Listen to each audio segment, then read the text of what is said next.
ಇನ್ನು ಚಾಮರಾಜನಗರದ ಗುಂಡ್ಲುಪೇಟೆ ಭಾಗದಲ್ಲಿ ಹುಲಿಯೊಂದನ್ನು ಇಡೋದಕ್ಕೆ ಬೋನ್ ಇಟ್ಟಿದ್ರು ಅರಣ್ಯ ಇಲಾಖೆಯವರು.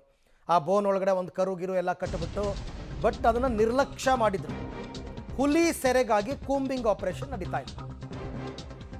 ಗುಂಡ್ಲುಪೇಟೆಯಲ್ಲಿ ಅರಣ್ಯ ಇಲಾಖೆಯವರು ಈ ಕಾರ್ಯಾಚರಣೆಯನ್ನು ನಡೆಸ್ತಾ ಇರ್ತಕ್ಕಂಥದ್ದು. ಅರಣ್ಯ ಸಿಬ್ಬಂದಿಯನ್ನೇ ಬೋನಿಗೆ ತುಂಬಿಟ್ಟಿದ್ದಾರೆ ಗ್ರಾಮಸ್ಥರು. ಅವ್ರ ನಿರ್ಲಕ್ಷ್ಯದಿಂದ ಹೀಗಾಗಿದೆ ಅಂತ. ಹುಲಿ ಸೆರೆ ಹಿಡಿದಿಲ್ಲ ಅಂತ ಬೋನಿಗೆ ತುಂಬಿಟ್ಟಿದ್ರು. ಈಗ FIR ಆಗಿದೆ ಅವ್ರ ಮೇಲೆ. ಹುಲಿ ಸೆರೆ ಬಗ್ಗೆ ಭರವಸೆ ಕೊಟ್ಟಿದ್ರು ಅರಣ್ಯಾಧಿಕಾರಿಗಳು, ಆ ಕೆಲಸ ಅವ್ರು ಮಾಡಿರಲಿಲ್ಲ. ಸಾಕಾನೆ ಪ್ರಶಾಂತನನ್ನು ಬಳಸಿ ಇವತ್ತು ಕಾರ್ಯಾಚರಣೆಯನ್ನು ಕೂಡ ನಡೆಸ್ತಾರೆ. ಸಾಕಾನೆ ಜೊತೆಗೆ 40ಕ್ಕೂ ಹೆಚ್ಚು ಸಿಬ್ಬಂದಿ ಕಾರ್ಯಾಚರಣೆ ವೇಳೆ ಭಾಗಿಯಾಗ್ತಾರೆ. ಮತ್ತೊಂದೆಡೆ ರೈತರ ವಿರುದ್ಧ ಕೇಸು, ಪ್ರತಿಭಟನೆಗೆ ನಿರ್ಧಾರವನ್ನು ಮಾಡಿದ್ದಾರೆ.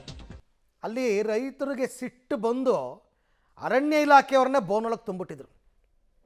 ಏನೋ ಒಂದು ಕರು ಕಟ್ಟಿದ್ರಂತೆ, ಅದನ್ನು ಸರಿಯಾಗಿ ಮೇಂಟೈನ್ ಮಾಡದೆ ಕರು ಸತ್ತೋಗಿ ಕೆಟ್ಟು ವಾಸನೆ ಬರ್ತಾ ಇತ್ತು. ಹುಲಿನೂ ಬೋನಿಗೆ ಬಿದ್ದಿರಲಿಲ್ಲ. ಈ ಥರ ಮಾಡ್ತೀರಾ ಅಂದ್ಬಿಟ್ಟು ಅರಣ್ಯ ಇಲಾಖೆ ಸಿಬ್ಬಂದಿಯನ್ನು ಬೋನೊಳಕ್ಕೆ ತುಂಬಿಟ್ಟಿದ್ರು ಗ್ರಾಮಸ್ಥರು. ಆ 5 ಜನರ ಮೇಲೆ FIR ಆಗಿದೆ.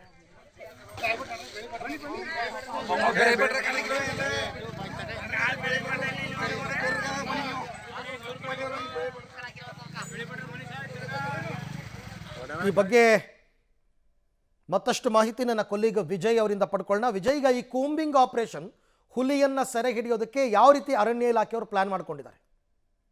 ಅರವಿಂದ್, ಬಂಡೀಪುರದ ಗುಂಡ್ಲುಪೇಟೆ ತಾಲೂಕಿನ ಬೊಮ್ಲಾಪುರ ಗ್ರಾಮದಲ್ಲಿ ನಿನ್ನೆ ಒಂದು ಬೋನಿಗೆ ಅರಣ್ಯ ಸಿಬ್ಬಂದಿಯನ್ನ ಕೂಡಿ ಹಾಕಿದಂತ ಪ್ರಕರಣಕ್ಕೆ ಸಂಬಂಧಿಸಿದಂತೆ ಈಗಾಗಲೇ ಗುಂಡ್ಲುಪೇಟೆ ಠಾಣೆಯಲ್ಲಿ ಪ್ರಕರಣ ಕೂಡ ದಾಖಲಾಗಿದೆ. ನಂತರ ಅರಣ್ಯ ಇಲಾಖೆ ಅಧಿಕಾರಿಗಳು ಕೂಡ ನಿನ್ನೆ ಭರವಸೆಯನ್ನ ಕೊಟ್ಟಿದ್ರು.